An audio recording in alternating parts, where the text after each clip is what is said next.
Hey guys, it's here with another breakdown video. I've been doing a few of these as part of my partnership with the Acer Predator training room. These vids are all about taking a deeper look at a play and breaking down the why and the how of it happening, with the common theme being switching on that powerful yet often underused fella that lives right up there in your noggin. Today's video is more targeted towards those junglers of you out there, but of course it's still useful for laners who will benefit from enriching their knowledge of how junglers think and function. Today I really want to hammer home the concept of just stopping and thinking about what you're doing in those jungle clears so that you can have more efficient pathing and be a better jungler overall. So we start today's adventure off at the bot side blue buff. There are a few reasons why we decide to start here as Taliyah jungle, the first of which is that it gives us our mana regen,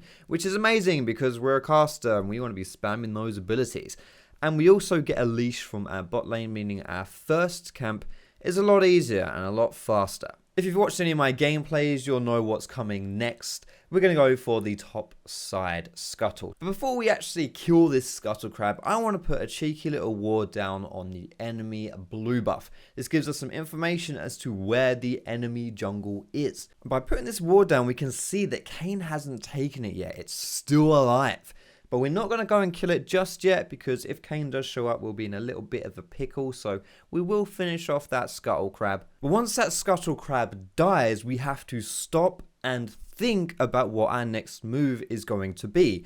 Do we make a play onto the enemy blue buff, or do we continue with a more standard clear by going into our red buff side? And by keeping our eyes peeled on the minimap and having good awareness, we can see that Kayn actually shows bot lane while we're taking this scuttle crab, meaning the whole top side of the enemy jungle is ours for the taking. However, whereas going for those enemy jungle camps is juicy, we want to see whether or not we can help our teammates first. So we'll take a cheeky look into the mid lane. That's full resident sleep and nothing's happening there. But what about the top lane? Well, Akali's not really going to be able to help us either. So, you know what? No play happening. Let's go for that blue. And because we're playing Taliyah, she's really good at single target clearing, which means this blue buff dies pretty fast. And as this blue buff dies, we have to stop and think. Do we get a little bit cheeky and try and take some more? Or do we back off and go back into our jungle? It's always a good idea to try and take things from the enemy, because those camps are sort of worth double. Not only are you getting them, but you're taking them away from the enemy. And by having good awareness, we saw as well that Kayn stayed quite long in that bot side, meaning it's going to take him a while to get up here and stop us. Combined with, like I mentioned, this blue buff dying pretty quickly, I think we can take this Gromp as well. And as this fatty frog in the jungle is going down, we have to stop and think again. Do we want more, or have we had enough? In this situation, I kind of feel like it would be a bit of an overstay going for the wolves. We spent enough time in his topside jungle. Let's just back out of this one. But now we have to stop and think about what exactly we want to do walking out of this jungle. We just hit our level 3. We could go for a gank. That mid lane is just, we may as well write that one off. Heimer and Lux, that's still not happening. But what about the top lane? Can we do anything into the Jax with Akali's help? If we take a look at what's going on up there, honestly, probably not. So instead, let's just move into our jungle and take our red buff. And as this red buff is dying, guess what we have to do, fellas? We have to stop and think about what we want to do next. We could farm the Krugs or the chickens. If we do the Krugs, that gives us a decent amount of gold and experience. If we do the chickens, it sets us up nice positionally to go for our bot side jungle afterwards and get a nice well-rounded clear. Or of course we can look for a gank, and I would prefer to do a gank than just clear the jungle. I think that's more of a recipe for success in solo queue, especially if you're playing Taliyah. I don't really even need to look at the mid lane at this point. That's not going to happen.